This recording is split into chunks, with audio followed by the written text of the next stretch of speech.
Hello and welcome to Channels Book Club. My name is Olakunle Kasumo and it's great to be on this show. Thank you to all of you who always keep sending messages to us through our social media handles. We really appreciate you. And I promise you, every time we get a counsel, an advice, a criticism from you, we pay attention because we are determined to keep this program running and to keep it getting better and better.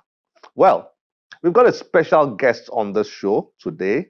In 2007, Babatunde Raji Fashola, SAN, became the governor of Lagos State, and it took Nigerian politics by storm. Many regard him as one of the best governors Lagos State has ever had. Well, from being governor of Lagos State, he became a federal minister of works and houses under the Buhari administration. Despite his history in law and politics, he never published a book until now. Well, this new book, titled Nigerian Public Discourse, The Interplay of Empirical Evidence and Hyperbole, is Babatunde Raji Fashola's new book. And believe you me, it gets you thinking. Well, we joined him to discuss this book and a few other things. Enjoy this. Babatunde Raji Fashola is a senior advocate of Nigeria, a politician and former two-term governor of Lagos State. Fashola served as a Federal Minister of Power, Works and Housing under the President Muhammadu Buhari administration between 2015 and 2019, and later as Federal Minister of Works and Housing without the power portfolio between 2019 and 2023. BRF, as he's famously called, had practiced law for 15 years before venturing into governance. He's an alumnus of the Nigerian Law School, University of Benin, and Igobi College, Yaba, Lagos in Nigeria. Away from the usual, Channels Book Club joins Babatunde Raji Fashola to discuss his debut book, Nigerian Public Discourse.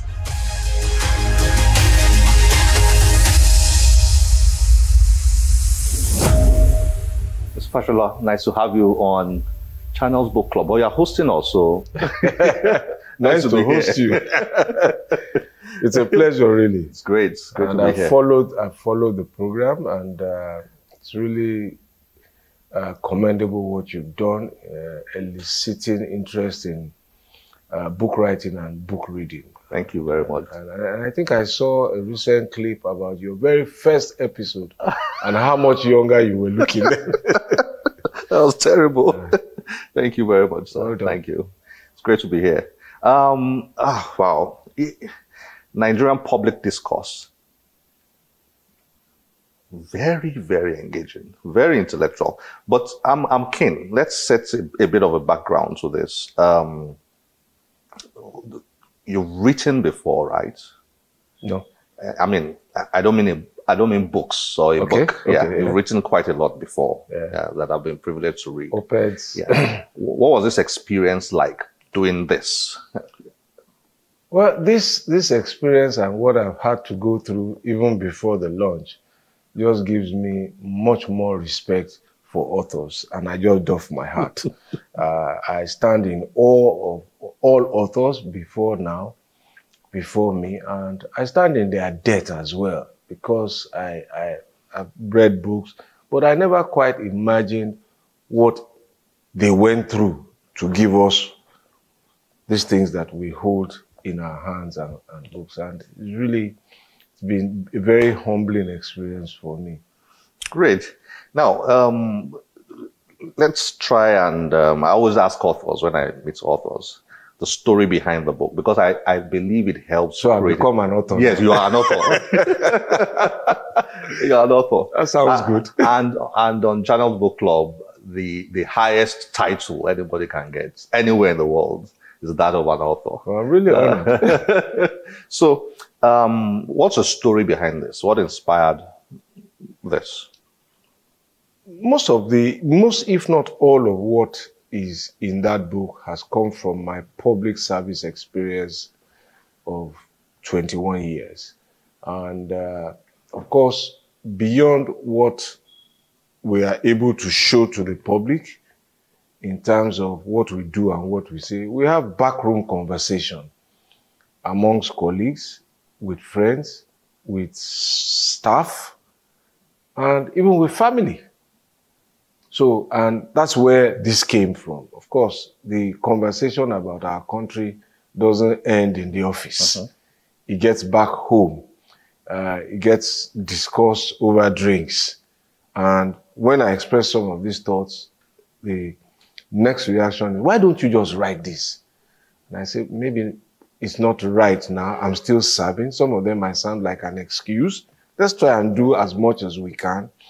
But more importantly, in some of the positions I've canvassed publicly and I've had pushback, I haven't had the kind of pushback that showed me a superior argument.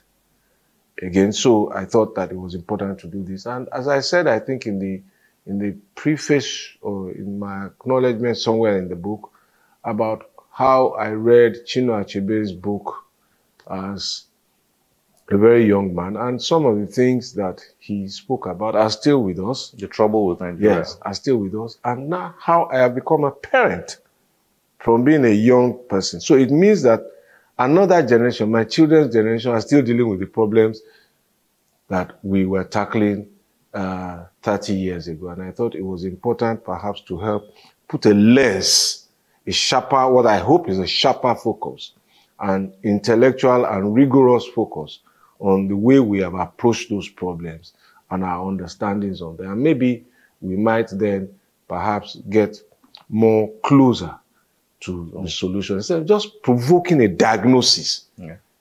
Not just what people say, but to say what do the facts show us are the problem. Let's introduce this to the viewer who is curious. The Nigerian public discourse. What will the reader find in here? What's this book about? Well, you will find many things about whether we're a unitary state or a federal state. You will find things about how many children are out of school, how many houses do we need, are we 200 million people or are we less? You will find things about the powers of the president and the role of our vice president, who some think is a spare tire, but when in fact he has very serious constitutional responsibilities and statutory responsibilities. You will find things that I hope will shed light on the role of subnational governments, state governments and local governments, and that show their responsibilities as against what we expect the president to do for us. So you see a topic there called what can the president do for me? You will find a variant of that subject, which I discuss under what am I voting for? Why did I vote? And those are the kind of things, just issues that have engaged. And you will find, I think that's the opening chapter about whether governors truly go to Abuja to go and collect money. So I'm going to bring you back to those, but the central theme of this book, my understanding, is there are certain notions, certain concepts or conceptions. Certain truths. You call them misconceptions in your book. Certain myths, you call them. Certain ideas that people have out there that are very common, expressed on television, on radio, public analysts and all that.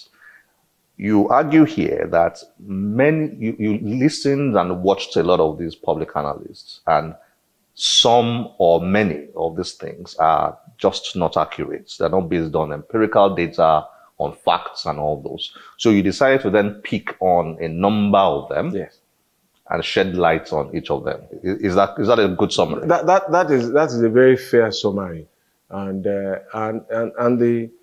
I think the subliminal message there also that must not be lost is that I am not necessarily criticizing the expressions of some of those authors, but to ask us to ponder whether the hyperbolic expressions or the seeming inaccuracies arise from language differences. And the fact that we are essentially African, I am Yoruba, my gut instinct is to think first in my language and express myself in English. And that in the process of expression, some meaning can be lost. And an expression of that, if I can see the vernacular, our governor lock me over. If you translate, governors have gone to share money, collect money, when in fact they are not involved in that process at all. Okay, so let's dig in here, just to provide teasers for viewers in terms of, let's pick 2 or 3 examples of some of these notions that are out there that you have addressed in your book. One of them is 200 million population. It's everywhere. Everybody says Nigeria's population is 200 million, 200 million, 200 million. You challenge that. You challenge us to think about that, whether that is accurate or not. Yes. I see that here. Another common one is the Constitution. We need a new Constitution. We have to get a new Constitution. Again, you get the readers to think about whether that is actually the primary problem or not. So there are quite a number here. I would like you to pick on 1 or 2. Just to provide teasers for the viewer who is wondering. Okay. So we're 200 million people according to some views. And the basis of that view is the 2006 census. When in fact, that census was not properly done. And people forget that a census doesn't end in the count. There is a review process, a challenge process. There was a census tribunal. So as governor of Lagos State, it was my responsibility to contest the figures of 9 million plus ascribed to Lagos as representative of an inappropriate count. Because the enumerating authority had identified, I think, 4.5 million households in Lagos. And each household was a family, a nuclear family, father, mother, children. And the common logic was that at least there will be 3 to 4 people in each household in Lagos. Yeah? So how did you arrive at 9 million plus population? Were they just mother and father? So we went to the census tribunal. And I think this tribunal validated our challenge of the results in, I think, about 11 local governments as being wrong by the enumerating authority. So if Lagos was wrong, then the whole Nigeria could be wrong. Could be wrong. And if that is the basis for now projecting that we are 200 million people, something is wrong. We may be far more or we may be significantly less. And as a planning tool, that is what tells every government, state, federal, local government, how many people are in my area of jurisdiction, how many people I'm responsible for, how many of them fall into the cadre that will marry next year, how many children should I be expecting to provide maternity for, what is the number of people who need water, and what is our per capita demand for water per day, for nutrition, and those kinds. So if the planning figure is wrong, the results are going to be wrong. Everything will be wrong. So that's the. And you also extend that to in housing. Oh, yes. The 17 million figure that is yes, I just want people, around all the time. I've heard people say, "Oh, we should build 1 million houses every year," and if you do the math, it's scary. You know, if you do 1 million houses divided by 365 days. It means that I think the number is about 2,000, some crazy number. My math is not very good, by the way. But it just means that without going on break, working 24 hours a day, the number of houses we are going to build from foundation to roofing, fitting, painting, M&E, mechanical and electric and the plumbing, a day. Who has done that before? So if we set ourselves those kind of goals, it's scary. It diminishes hope.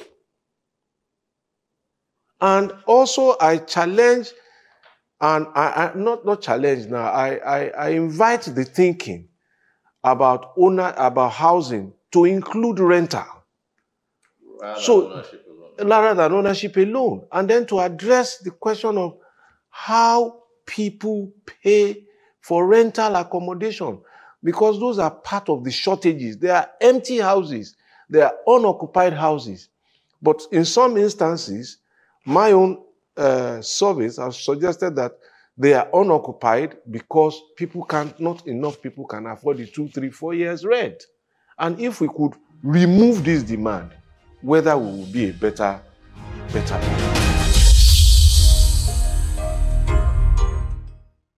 You said earlier on the example of governors going to Abuja to share money. That's also commonly said. Yeah. I have to say I've used that expression myself. Governors go to Abuja to share money. And then you took that one up in one of the chapters to explain the way revenue allocation works. Yes. Okay. Can you say something about that? Yes, I think what the Nigerians should understand is that that process is not the process of states collecting money from the federation account. Is not something that is demeaning. Whilst I understand the necessity for states to be self-dependent through internal generated revenue, but it is a constitutional right for the states. And Section 162, I think, of the Constitution provides that all the monies that the federal government has collected on behalf of the federation should be shared in an agreed formula. Mm-hmm. So what happens in that meeting is that the accountant general of the federation meets with the accountant generals of all the states. He tenders the accounts before them. I think that's the first meeting. Tenders the account before. I never attended any such meeting, but I was curious, so I asked what happens there. And tenders the accounts. They look at the accounts, they check how much came from customs, how much came from FRS, how much came from this, how much came from that. If they do, they approve the accounts. And then there's an agreed allocation formula.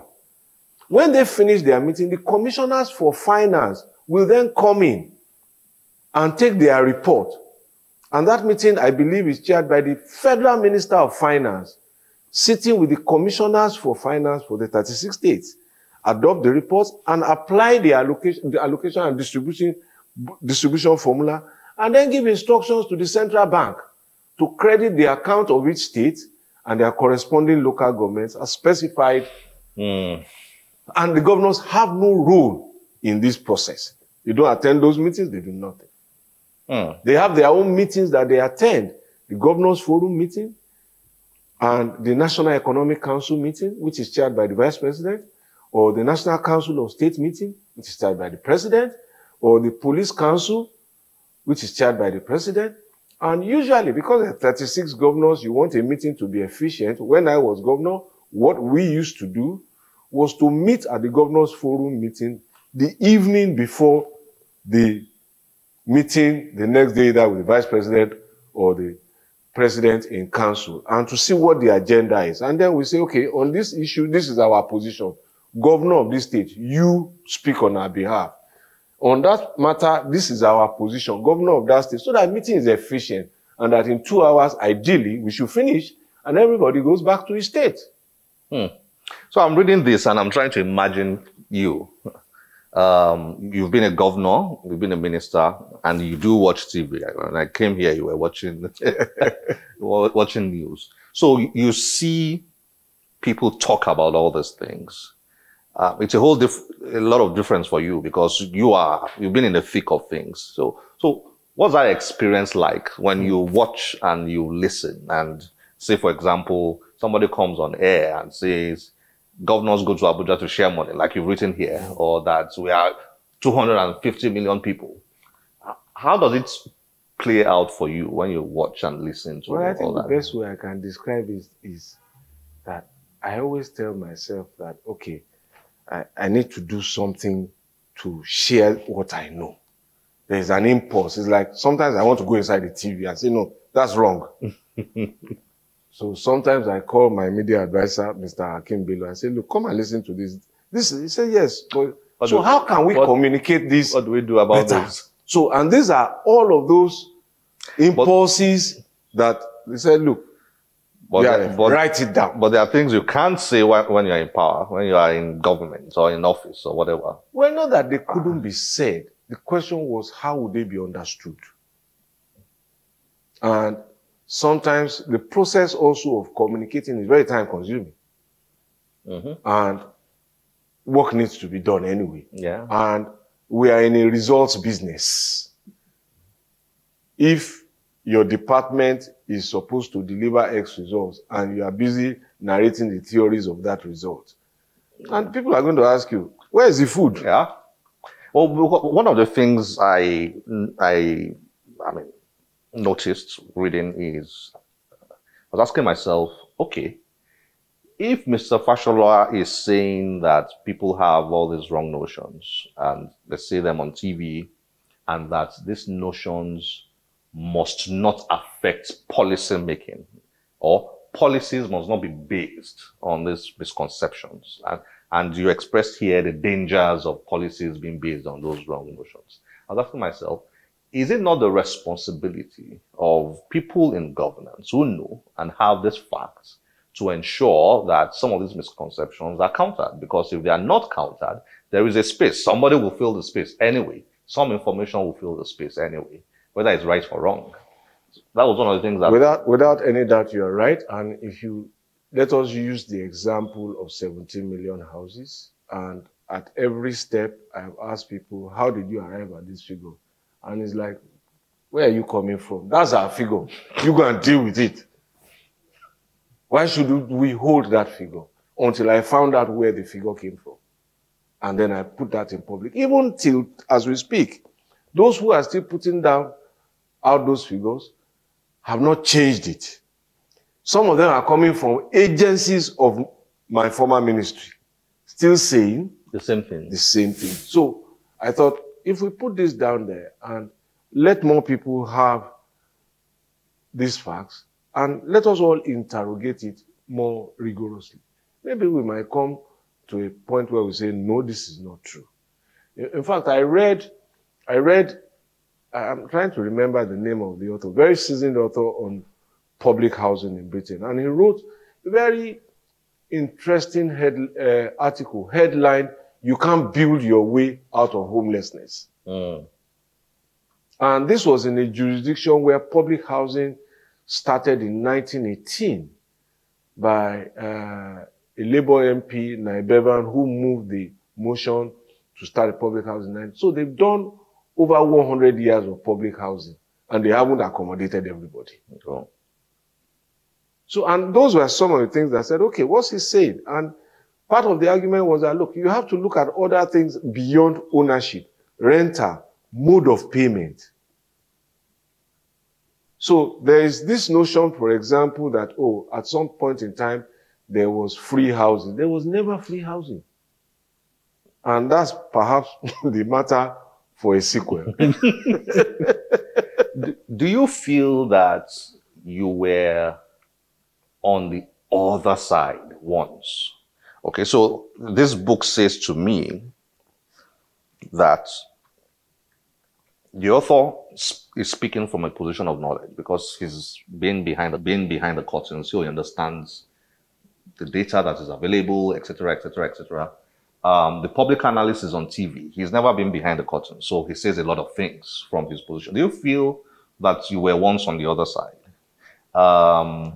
Pre-becoming a governor, pre-becoming a federal minister, if you get what I mean. Okay, I see the point. I've contributed to those conversations before, those kind of conversations about how extreme, perhaps, governance, some unpalatable acts of governance were, especially during the days post-June 12, before 1999, where there was a lot of guerrilla journalism. So we joined we were part of the group. Have you seen what they've just said? Have you seen this?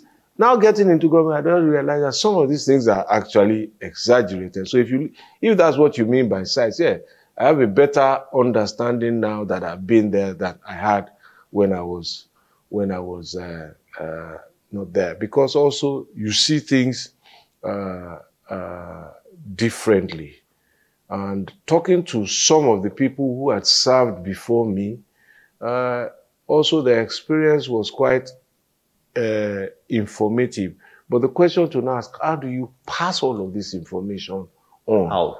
And I tell people now, even though every government is guilty of under-communicating, so to speak, the truth is that this is an age of information overload. And the science is showing that the time spent to process information is getting shorter and shorter from our generation to the next generation.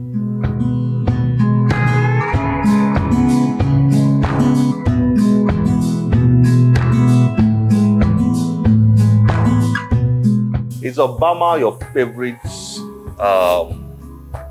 Western politician or foreign politician?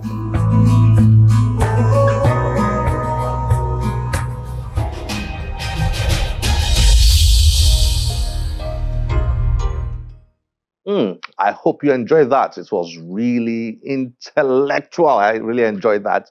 And the book of Mr. Fashola challenges us to think about a lot of notions out there. Whether they're correct or not, it's up to us. We've got to listen, think, analyze, look at the data, and then reach our own individual and collective conclusions. That's very important in any democracy, in any growing society. Well, this is where we have to end the show. As always, we'll be delighted to get your feedback through any of our social media platforms displayed on your screen. My name is Olakunle Kasumo.